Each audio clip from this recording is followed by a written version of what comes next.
in the biting winds of Skyrim, a name is carried like the thunder of an avalanche. Ulfric Stormcloak, a true tragic hero whose greatness is irrevocably chained to a single, devastating flaw. In my view, that flaw is a ruinous combination of his own unyielding pride and a sense of honor so rigid it becomes a cage. He is the storm that seeks to save Skyrim, yet threatens to tear it apart in the process, a man whose virtues are the very source of his damnation. It is far too easy, I find, to see him as a simple caricature, a two-dimensional rebel crafted to mirror the political squabbles of our own world. But to do so, I think, is to miss the roaring heart of the tragedy that is brewing within populace of Skyrim. Tell me, Thalmor, why do you fight for me?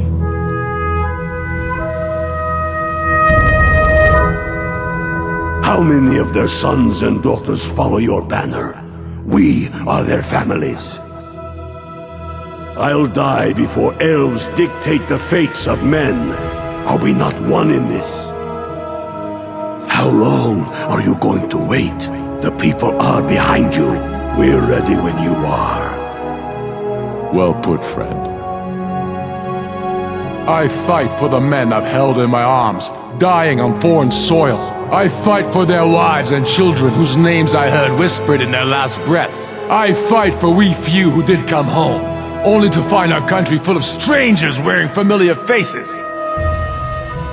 I fight for my people, impoverished to pay the debts of an empire too weak to rule them, yet brands them criminals for wanting to rule themselves. I fight so that all the fighting I've already done hasn't been for nothing. I fight because I must. During the Great War, as the sun cast its first light, I picture the two armies colliding on the outskirts of Cheydinhal. The air, I imagine, was filled with the golden shimmer of Aldmeri arrows, a deadly volley from Countess Arenelia's archers aimed at Janna's infantry as they navigated the treacherous underbrush. The very forest became a combatant, its tangled roots and dense growth impeding the soldiers' every step. I see General Janna, a true Nord at heart, leading her legion in a furious charge that slammed into the Dominion lines with an earth-shattering impact. The symphony of battle, a metallic clang of swords and armor, must have echoed for miles, punctuated by the deadly rhythm of maces and morning stars. The Dominion's cavalry, however, were clever, using the forest cover for swift, brutal Hytandran attacks that sowed chaos among the general's forces. This grueling battle, as I understand it, stretched on for days, a bloody stalemate born of sheer willpower. Exhaustion and fear surely took their toll.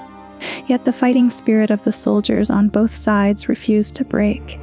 The forest floor became a gruesome carpet of the fallen. The Nibin River and the Red Ring Road became the battle's nexus, with both armies desperately fighting for control of the bridge spanning the Upper Nebin. Countess Arenelia's troops made a move to destroy the bridge, a strategic blow to choke General Janna's advance. But before they could act, a thundering roar ripped through the sky. I can only imagine their shock as they felt their bodies go weightless. A whole legion of Aldmeri soldiers sent flying through the air in an instant. As the Dominion leaders advanced toward the bridge, I see a lone figure standing against the golden tide of the elven army. Unlike the ornate, gold-plated elves, this man, to me, needed no such finery. He was a mountain of a man in steel plate armor, draped in dense furs, resembling a colossal bear. His war cry, I'm told, echoed across Lake Rumere, inspiring his equally fearsome men. This was my first real glimpse into the legend of Ulfric Stormcloak, the man who could single-handedly turn a golden opposition into a crimson canvas. But as any warrior knows, while you can turn the tide of battle, the tide can just as easily turn on you. This is precisely what I believe happened to Ulfric. Despite his heroic leadership and dominance on the field, he was eventually overrun and captured by the Dominion. The Empire, in my opinion, had no idea at the time that this single event would set in motion a chain of events that would forever alter the future of Tamriel, unlike the brute force tactics of some Cyrodiilic emperors. The Thalmor have always struck me as master manipulators who prefer to outwit their foes. They understood that the best way to defeat their enemies was to have them defeat each other. This is why, in my estimation, the capture of Ulfric Stormcloak was one of their most crucial victories of the Great War. The psychological game that Elendwyn, the Thalmor ambassador, would play with Ulfric was destined to become the cornerstone of a plan that would give the Thalmor an immense advantage in the wars to come. From what I can piece together, his interrogator managed to extract valuable intelligence from him in a move of brilliant, sadistic cruelty. Elendwyn, I believe, deliberately led Ulfric to think that the information he gave up was the key to the Aldmeri Dominion's capture of the Imperial city. The devastating truth, however, was that the capital had already fallen before he broke. Then, in what I see as a calculated move to preserve her asset, she allowed Ulfric to escape. After all, she knew he had a major role yet to play in the destabilization of the Empire. To me, Ulfric Stormcloak has always been a physical titan, a charismatic leader, and a man of immense will. However, I've never seen him as a strategic genius. He is a powerful political figurehead, but what makes him so beloved by his followers is his passionate and often impulsive audacity. The Thalmor, I am convinced, were gambling on their ability to exploit this very passion. Burdened by the crushing weight of a failure he believed was his own, Ulfric was desperate to wash away that shame with glory. Before everything, very little is known for certain about Ulfric's life before the year 176 of the Fourth Era, so any stories from his childhood are, in my view, speculative at best.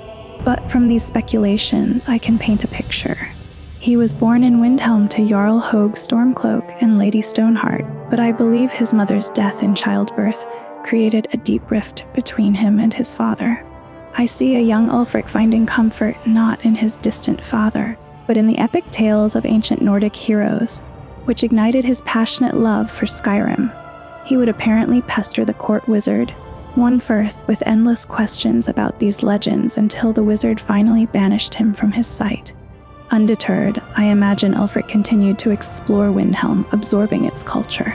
He frequented taverns to hear the bard's songs, watched the chaos of the market, and learned about his people.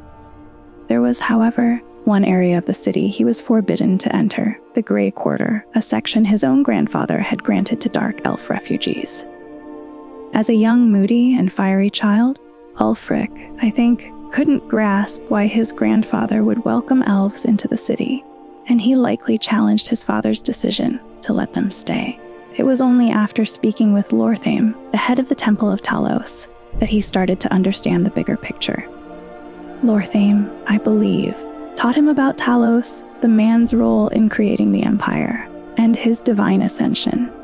Ulfric learned that the Dummer, while traditional enemies, could be valuable allies against far greater threats. He came to see the wisdom in his grandfather's mercy and the Nordic tradition of helping those in need. Following this, Ulfric learned of the Greybeards, the legendary masters of the Way of the Voice, who had taught Talos himself the art of the Thu'um from their monastery at High Hrothgar. I believe he became obsessed with the idea of going there and begged his distant father for permission. Despite their strained relationship, Jarl granted his son's wish, arranging for Ulfric to begin the arduous 7,000-step climb. Fueled by a burning passion, I can easily believe the stories that Ulfric reached the doors of High Hrothgar in a single, breathless ascent.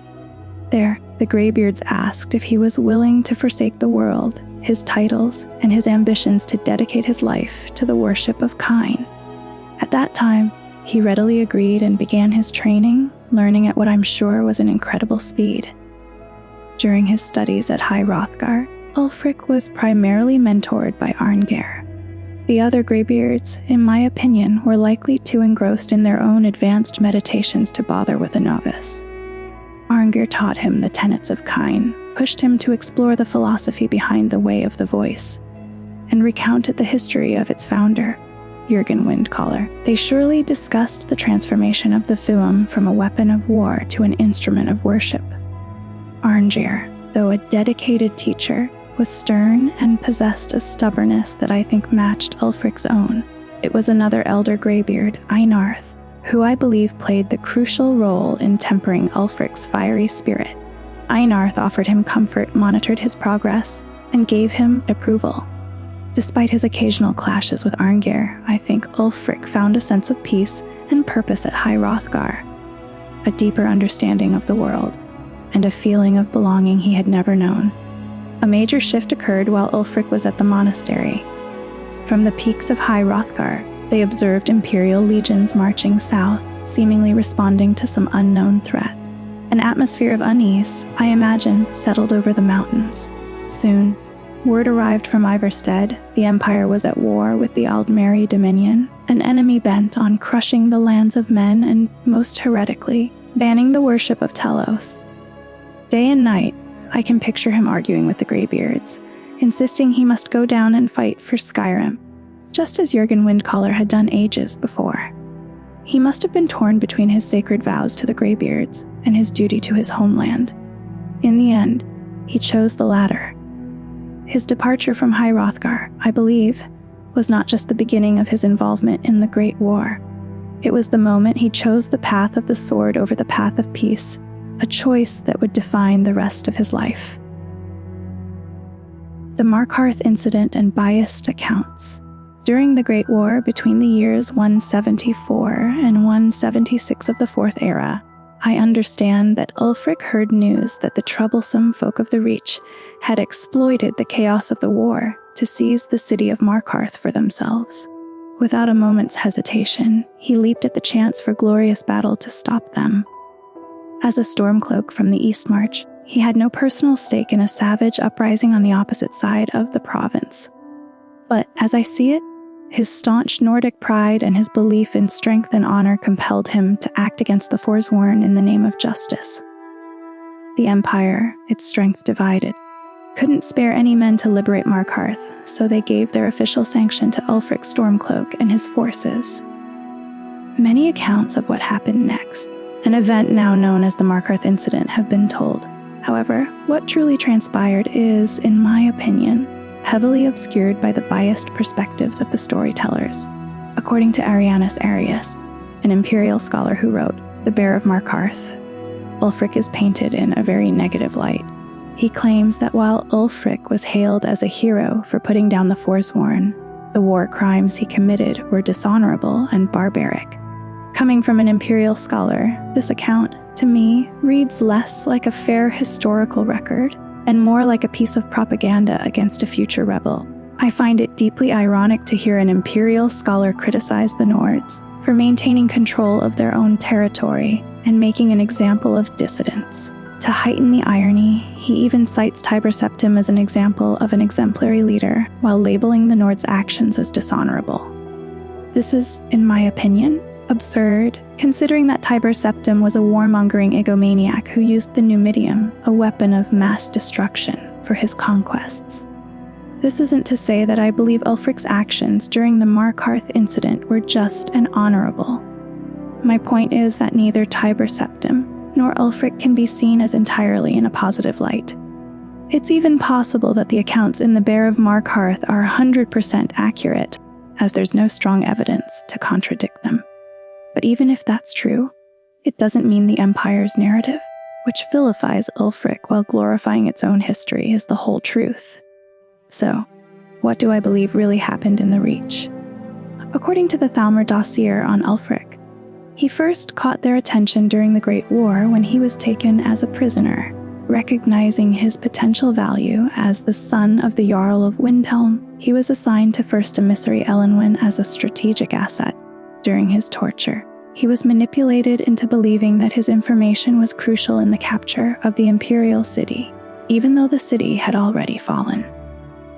After the war, Ulfric was allowed to escape, and contact was later re-established, where he apparently proved valuable to the Thalmor. The dossier also states that Ulfric's death is to be avoided, as is a decisive Stormcloak victory. To me, this is the smoking gun. It's clear evidence that the Thalmor are puppeteering the Stormcloaks whenever they can, aiming to prolong the conflict. The Stormcloaks, as I understand it, were initially a militia of Talos-worshipping Nords led by Ulfric, but they were not in open rebellion before the Markarth Incident. Therefore, I think it's inaccurate to say that Ulfric started the civil war solely to please the Thalmor. This major escalation only happened after Markarth, and the Thalmor dossier itself notes he became uncooperative after this event. The original White-Gold Concordat did ban Talos worship, but in my reading of the situation, it did not explicitly grant the Thalmor the right to enter Imperial territory and arrest citizens at will. This action by the Thalmor was, in my view, a violation of the Empire's sovereignty. I believe Titus Mede II signed the treaty expecting that the Thalmor would have no direct presence in Skyrim, and that the ban would be managed solely by Imperial officials. This is a crucial distinction because it left the Empire room to maneuver. Essentially, the Empire was supposed to officially ban Talos worship, but unofficially tolerate it in private. While officials had to arrest the most outspoken worshippers, it's pretty clear to me they were instructed to do a terrible job of it, as long as people were discreet. For example, I'm certain General Tullius knows his own legate, Ricca, is a closet Talos worshipper, but chooses to ignore it. After Ulfric's execution, Ricca mutters, "Talos be with you." What was that like? Nothing. Just saying goodbye. This tells me that Imperial officials were far from cooperative in enforcing the ban. Cities like Markarth and Whiterun still have prominent statues of Talos, and Thalmor agents like Ondalmar in Markarth struggle to find a single Talos worshipper without the Dragonborn's help. Jarls Igmund and Balgruuf don't seem to be actively helping the Thalmor at all. While Heimskar, the Loudmouth preacher in Whiterun, is eventually arrested if the Stormcloaks don't take the city, he's held in Dragon's Reach, not handed over to the Thalmor. It seems to me that Balgruuf, forced to make an arrest, deliberately kept him in Whiterun to save him from torture and death at the hands of the elves. It appears that most Imperial-aligned officials in Skyrim are not fully cooperating with the Thalmor. Even Elisif, the widow of High King Turig, secretly asks the Dragonborn to perform Talos funeral rites, despite hosting the Thalmor embassy in her city. This suggests to me that many loyalists only act against Talos worshippers when they fear the Thalmor will discover their inaction. This is confirmed by one of Alvar's dialogues in Riverwood. He explains that after the treaty, It's from that treaty that ended the Great War, remember? When the Emperor was forced by the Thalmor to outlaw Talos worship, we didn't pay much attention to it when I was a boy. Everyone still had their little shrine to Talos. But then, Ulfric and his Sons of Skyrim started agitating about it. And sure enough, the Emperor had to crack down, dragging people off in the middle of the night. One of the main causes of this war, if you ask me. nobody paid much attention to the ban until Ulfric and his Sons of Skyrim started making noise about it, which forced the Emperor to crack down. There was, in my opinion, a transition period where the Concordat was technically in effect but not enforced. It was Ulfric's agitation, according to Alvar, that forced Titus Mede's hand. Another justiciar confirms this. I lead the justiciars. We are charged with enforcing the ban on Talos worship. We're making sure your Emperor wasn't lying to his elven masters when he agreed the Empire would give up false gods and foolish beliefs. The Markarth Incident, I believe, was the key. An Imperial Jarl, Rolfdur, allowed open Talos worship in Markarth, a blatant violation of the treaty. If the Thalmor had discovered this, it would have likely meant an increased Thalmor military presence in Skyrim. The incident was used as proof that the Empire would only honor the treaty if forced to by Thalmor agents within its own borders. The Thalmor Justiciar patrols we see in Skyrim, in my view, were not part of the original treaty, but a later compromise forced upon the Empire. Jarl Egmund himself explains it perfectly. He admits they promised Ulfric's militia free worship in exchange for retaking the Reach. When the elves found out, it was either arrest Ulfric or face another war with the Dominion. The choice was clear, but for Ulfric, this was the ultimate betrayal, the founding day of the Stormcloak Rebellion. One has to wonder why the Markarth Incident was considered beneficial to the Thalmor. Surely, it would have been in their interest to let the conflict between the Nords and the Forsworn fester to weaken the province. But instead, Ulfric allowed an Imperial-aligned Jarl to retake the city. This is because, as I see it, the Thalmor wanted the civil war to go on for as long as possible, and the White-Gold Concordat wasn't causing enough internal conflict on its own. The citizens complained but remained loyal. The Thalmor realized they needed to back the Empire into a corner. Citizens would only rebel if the Empire committed a horrible act against Talos worshippers. And Markarth provided the perfect opportunity. From the Thalmor strategic viewpoint, the Great War had been a disaster for them in the long run. While they got the concessions they wanted, the Empire was unlikely to enforce the Talos ban seriously, and the fast-breeding humans would be ready for another war long before the elves. They needed two things: a way to force the Empire to let them police the treaty, and something to bleed the Empire's strength while they rebuilt. Elenwen, I believe, saw Ulfric's adventure in the Reach as a way to kill two birds with one stone. Jarl Rolfdir was desperate to retake Markarth. The Empire couldn't help him. Ulfric, burning with shame from his capture and interrogation, was on a quest to restore his honor. He overthrew the Forsworn rebels, and the city was liberated. Immediately after, Elenwen seized the opportunity to file a formal protest with the Empire. The Legion was sent to reclaim the city. Here, Ulfric's pride and honor became his downfall. He had promised the people free worship, and he refused to open the gates without that guarantee. The Legion couldn't agree without risking another war. This created the perfect conflict. Ulfric was arrested for violating the Concordat, likely with a Thalmor contingent present to witness it. I can just imagine Elenwen being among them. She had just given the Dominion the leverage it needed to police the treaty, and had fanned the sparks of a civil war. Imagine her standing there, newly promoted, as Ulfric is taken away. The sense of betrayal and rising anger he must have felt is unimaginable to me. If he ever wanted to manipulate his people into a rebellion, this single moment would have been all the fuel he needed. From there, he went to jail, was eventually released upon his father's death, and took up his title as Jarl of Windhelm, his path of rebellion now set in stone. When High King Isled died, the ancient Nordic custom of the moot was convened to confirm the new High King, even though Imperial rule had made it little more than a formality. Isled had an heir, Torrig, and I believe most of the court in Solitude was ready to see the succession pass to him without issue. But there were a few Jarls at that moot who would not stand for another Imperial puppet on Skyrim's throne, and foremost among them, of course, was Ulfric Stormcloak, according to the court wizard, Sibyl Stenter.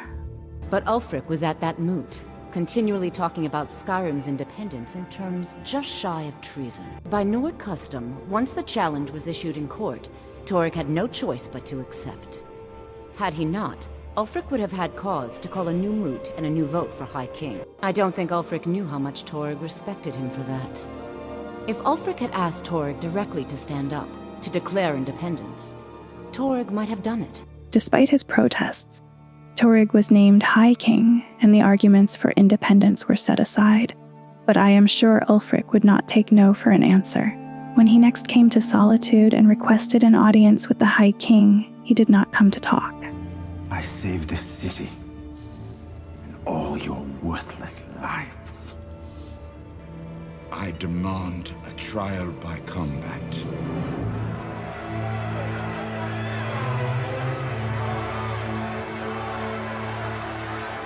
The gates were opened for the Jarl of Windhelm, but when the palace door swung open, I think the king realized Ulfric had not come for a debate. Ulfric Stormcloak, in a bold and dramatic move, invoked ancient Nordic tradition and challenged the High King to a duel. As Stenter states, by Nord custom, once the challenge was issued, Torrig had no choice but to accept. To refuse would have given Ulfric cause to call a new moot and a new vote. And so, in the palace gardens, young Torrig, who I believe had immense respect for the decorated war hero before him, stood to face his challenger. Torrig's trembling hand reached for his sword, but before he could even draw it, Ulfric's lips parted. A powerful shout sent Torrig sprawling, his head cracking against a stone. Disoriented, his eyes fixed on the sky above, he must have seen the blue banner of Windhelm in his mind. As he looked down, Ulfric stood over him. The tip of Ulfric's blade pierced his chest, and his life leaked out of him in a clumsy, incoherent rattle as he ascended to Sovngarde. High King Torrig was dead. Why do the Nords care so much about Talos? You might be wondering, as I once did, why the Nords care so passionately about Talos worship. After all, isn't Talos just the ascended form of Tiber Septim, the founder of the Third Empire? Isn't he a symbol of the very empire they are fighting against? To understand this, I think we need to look at the complex and contradictory lore surrounding him. According to some sources like the Arcturian heresy, Tiber Septim was not a Nord from Atmora, but was born Hjalti Earlybeard, a Breton from High Rock. He only took the Cyrodiilic name to legitimize his rule. Furthermore, these texts suggest he achieved divinity not through honor and will, but through deceit, by betraying his allies Wulfarth and Zurin Arctus and using their souls to power the Numidium. This combined spirit of three beings is what truly became Talos. It's puzzling to me that the Nords don't critically analyze the Imperial propaganda, which contradicts more accurate accounts of Tamriel's history. For instance, the last migration from Atmora was in the First Era, and the continent was described as uninhabitable. This lack of critical thinking, I believe, can be attributed to the Nords' historical disinterest in written texts. It's not that they are ignorant of the inconsistencies, it's that they consciously choose to ignore them. For Nords, their literary tradition is about telling the most compelling story, not the most accurate one. The essence of understanding Skyrim, in my opinion, lies in appreciating its myths as a unified whole. The Nordic faith is decentralized and has been shaped by millennia of oral tradition, leading to contradictions and borrowed elements. Nords, I've found, embrace this mythic diversity and enjoy blending their legends together. To put it simply, regardless of his true origin, Talos is a god the Nords staunchly believe in. To them, he is from Atmora, not High Rock. Nords, in my experience, prefer direct action over finding loopholes. Rather than quietly navigating the rules of the White-Gold Concordat, they would rather outright reject anyone's claim to their land and beliefs. But more than anything, I think the Nords are so devoted to Talos because he is intrinsically linked to their vision of the afterlife, Sovngarde. Sovngarde is the rivered heaven of the Nords, a place in Aetherius where the greatest heroes go to enjoy an eternity of feasting and celebration. This realm is ruled by Shor, the Nordic version of Lorkhan, whom Talos is said to have mantled. It is exclusively for true Nords who die courageously in battle. So, you see, banning the worship of Talos is, in their eyes, a ban on their very culture, and most importantly, a ban on their entry into their glorious heaven.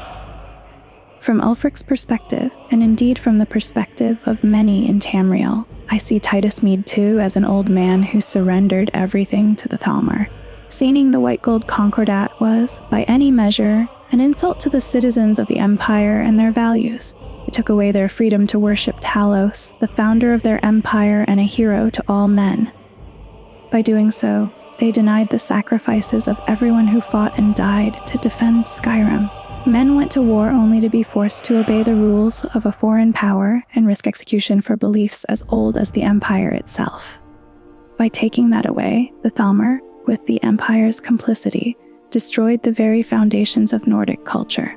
Anyone would rebel under these conditions, and seeing Hammerfell successfully secede from the Empire only encouraged the Nords to do the same. From the viewpoint of the average citizen, the Empire is not only unable to fight off foreign invaders, but is also incapable of defending its own people and their rights. It appears corrupted to its very core. So, is there a real chance the Stormcloaks could win? Looking at it objectively, I think so. The first thing to consider is that the Empire in Skyrim is not at full strength. Yes, they have better trained and better equipped soldiers, but I believe that alone doesn't guarantee victory. The Stormcloaks could theoretically weaken the Empire's resolve to the point where a strategic withdrawal becomes the most logical option. The Empire has to choose between pouring resources into holding the North or keeping them in the Heartland for the inevitable next war with the Aldmeri Dominion. Their resources are vast, but not infinite, a fact Ulfric surely knows. The Stormcloaks, I'd argue, are not just farmers with pitchforks. Many of them are veterans of the Great War, former Imperial Legion soldiers who fought against the Dominion. Ulfric, Galmar, and even the Imperial legate Rika all served in the Legion. This means all the tactical knowledge available to the Empire is also available to the Stormcloak leadership, who can pass it down to their soldiers. Furthermore, the Imperial forces in Skyrim are stretched thin, leeching resources from Hafingar Hold. This tells me they aren't even getting enough logistical support from Cyrodiil. Ulfric could simply raid the farms near Solitude and cripple the Legion's food supply. And even if Ulfric dies, I don't think the rebellion dies with him. He may have started it, but every Nord feels the need to fight for their beliefs and their afterlife. They would just make a martyr out of him, and the rebellion might burn even hotter. I know that many Legion soldiers in Skyrim are local Nord recruits, but I see a problem with that. They are used to fighting in furs and leathers, which allow for agility in the cold. When you put them in heavy plate armor, you take away their traditional tactics. Plus, the Imperial armor is heavy, noisy, and shines in the snow. To me, the Imperials are a military culture, but not in the same way the Nords are. They are soldiers, whereas the Nords are warriors. A book in the game states, for the Nord is a warrior race, and all from the goat farmer to the Skald King own an armament of some kind. This suggests to me that every Nord knows how to fight, while Imperial citizens leave the fighting to the Legion. The Nords have fought nearly every enemy imaginable, from snow elves and Dwemer to dragons. The first empire of the Nords stretched from High Rock to Morrowind. These people know how to fight. Skyrim has never been conquered. It has always joined and left the Empire of its own free will. This isn't the first time they've fought the Empire, and I doubt it will be the last. I'm not saying the Nords would win easily, but I think it's premature to dismiss their chances completely. Ulfric, in my opinion, knows that the Empire is not the united front against the Thalmor that it claims to be. He sees that Cyrodiil will always sell out the provinces to keep power centralized, just as they did with Hammerfell. For him, liberating Skyrim is simply stopping the bleeding. Cyrodiil recalled all troops from Morrowind during the Oblivion Crisis, leaving them to die. They gave away half of Hammerfell in the White-Gold Concordat, and then sided with the Thalmor when the rest of Hammerfell objected. They disbanded the Blades and allowed the Thalmor to hunt them down. While the Empire claims these are temporary measures for a future war, I see it as a willingness to betray its provinces to maintain the Imperial city's independence on paper. From Ulfric's perspective, the Thalmor are a constant threat, and the Imperial court is giving away the entire Empire, turning it into a puppet state. He points out that every time he has tried to defend Skyrim, the Empire has sided with the Thalmor and given up more of his people's rights. By the time the game starts, the Thalmor have a fortress-like embassy in Skyrim, host influential figures, have a commander in the wealthiest city, and operate agents who kidnap and kill with impunity. Ulfric, I believe, doesn't see this as a Cold War. He sees it as a subtle invasion by diplomats, with the Empire being outmaneuvered at every turn. And in response to the claim that he's a racist prick, I think we need some context. First, the Dwemer are elves, and given the history of conflict, some prejudices, while not excusable, are understandable. The Dwemer came to Skyrim as refugees, and were given a place to live, which was a generous act in a racially divided world. While some Dwemer feel their concerns are ignored, it's possible Ulfric is simply too focused on the war to be fully informed, leaving city matters to Yorleif. In the context of his world, Ulfric's racism, if any, is not particularly overt. Dwemer culture itself has terms like Anwa and practices slavery. The Thalmor are actively trying to cleanse the world of lesser races. The Altmer sing songs about men being swine. The Bretons were a race abused into existence. Beast races were enslaved for centuries. Racism and blood feuds are, unfortunately, the common language of Nirn. In that context, Ulfric is hardly unusual. Empire or the Stormcloaks. So, after all this, who should we side with? As I've come to understand it, the entire civil war is a Thalmor scheme. From the moment they captured Ulfric, their plans were in motion. The greater the divide between the Empire and Skyrim, the better it is for the Aldmeri Dominion, whose ultimate goal is the conquest of all of Tamriel. So, I don't have a simple answer for you because it's an endless debate. What I will say is this: If you operate purely on logic, you'd likely pick the Empire. But if you listen to your heart, you'd probably go with the Stormcloaks. And if you have both a logical mind and a feeling heart, well, then I suppose you wouldn't bother with the Civil War at all. And thus, at the end, he is a specter of what could have been a man who should have stood as one of the Empire's greatest warriors, now forced to serve the very cause of the enemies he despises most. I am certain he cannot be blind to the truth, that his rebellion is bleeding the Empire dry, the same Empire that remains the last true hope against the Dominion. Yet, his pride has become his prison, his honor the bars on the door, closing off every other path. Attempting to unify Skyrim under his own banner is, in his mind, the least bad option. But it is the only one his broken pride will permit, and whether he wins or loses, I believe that when he is finally forced to grasp the full, terrible irony of his life's work, that knowledge alone will be enough to destroy him from within.